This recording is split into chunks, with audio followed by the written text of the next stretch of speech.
देश की राजधानी दिल्ली में 50 साल से इंडिया गेट की पहचान बन चुकी अमर जवान ज्योति को गणतंत्र दिवस से पहले यानी 21 जनवरी 2022 को यहां से शिफ्ट कर दिया गया है। अब यह ज्योति इंडिया गेट की जगह नेशनल वॉर मेमोरियल में प्रज्वलित होगी। बता दें कि 3 दिसंबर 1971 से 16 दिसंबर 1971 तक पूर्वी पाकिस्तान को पाकिस्तान के अत्याचारों से मुक्त कराने के लिए भारत का पाकिस्तान के साथ सैन्य टकराव हुआ था, जिसके परिणाम स्वरूप एक नए देश के रूप में बांग्लादेश का गठन हुआ। इस युद्ध के दौरान कई भारतीय सैनिकों ने बहादुरी से लड़ते हुए सर्वोच्च बलिदान दिया।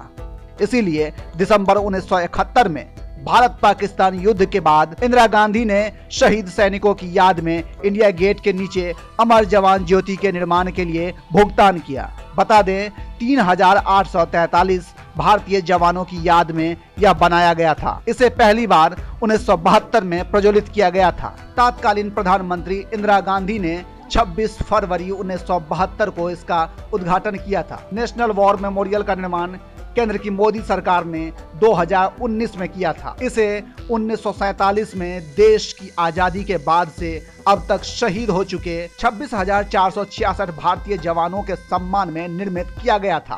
25 फरवरी 2019 को प्रधानमंत्री नरेंद्र मोदी ने इस स्मारक का उद्घाटन किया था। सरकार की तरफ से अमर जवान ज्योति को इंडिया गेट से हटाकर नेशनल वॉर मेमोरियल लेकर जाने के फैसले पर अलग अलग तरह के रिएक्शन सामने आए थे। बहुत सारे पूर्व सैनिकों ने इसे अपनी भावनाओं से जुड़ा हुआ बताते हुए नहीं हटाए जाने की अपील भी की थी। दिसंबर 2021 में भारत पाकिस्तान के 1971 युद्ध के 50 साल पूरे हुए हैं। हालांकि इसे वॉर मेमोरियल लेके जाने के समर्थकों का कहना है कि वहां पहले से सैनिकों की याद में एक ज्योति मौजूद है। वह जगह शहीदों को सम्मान देने के लिए ही बनी है। पूर्व नेवी चीफ एडमिरल अरुण प्रकाश ने एक अंग्रेजी अखबार से बातचीत में कहा कि अमर जवान ज्योति को इंडिया गेट पर अस्थायी रूप से स्थापित किया गया था।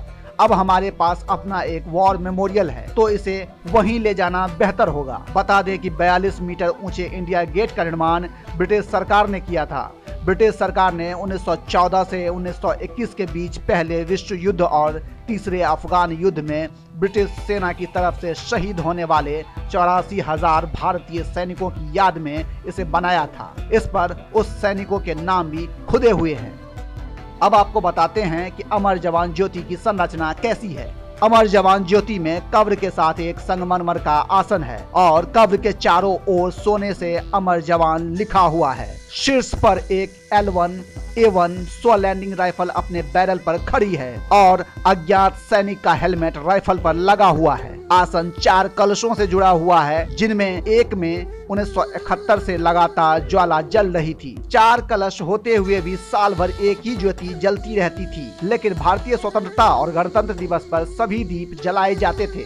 अमर जवान ज्योति पर थल सेना, वायुसेना और भारतीय नौसेना के जवान दिन रात तैनात रहते हैं। जलती हुई लौ को बनाए रखने के लिए नियुक्त विशेष कर्मचारी हमेशा जलती हुई लौ के आसपास ही रहते हैं। 1971 से 2006 तक एलपीजी का उपयोग ईंधन के स्रोत के रूप में लौ जलाने के लिए किया जाता था, लेकिन 2006 से सीएनजी का उपयोग स्रोत के रूप में किया जाता है। इसे 1971 के भारत पाकिस्तान युद्ध में सर्वोच्च बलिदान देने वाले शहीदों की याद में बनाया गया था।